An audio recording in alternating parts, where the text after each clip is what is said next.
إحياء تنظيم وممثل الأنبياء باسم الدين والتحالف الذي يتعظ بالمخاطرة والجريدة لم يجد حل لهذا التنظيم ولم تذكر أي موقف لحكم انتشاره ولم تذكر أي مساعدة في حل المنطقة واتصالنا بفضل سهول قوتنا والتكاتف شعبنا إن اليمن يمن والأسد هم أزواجنا أبناؤنا أخواتنا أخواننا بمساعدتهم حققنا النصر على هذا التنظيم وهزمناهم. قدمنا 12,000 شهيد من أجل الحفاظ على الأرض والعرض من أجل الإنسانية والعيش المشترك والحفاظ على المكتسبات التي حققناها.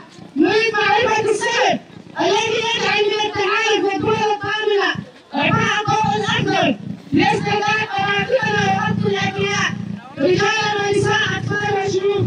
كل هذا الإجماع والإبادة لشعبنا بمساعدتكم وتحت ناظركم نقول لكم إننا لسنا العراق أو أفغانستان انقسموا أرضنا وانتهكوا أعراضنا لن نهرب بطائراتكم لترموا بنا للموت. نحن دفعنا ثمنا بريا عاليا دفعنا دماء أزواجنا ثمنا لهذه البرية. لذلك ليس لكم الحق الموافقة على إبادة شعبنا. إنكم تنظرون كيف يحاول أردوغان إثارة الفوضى في المنطقة باسم زوجات الشهداء.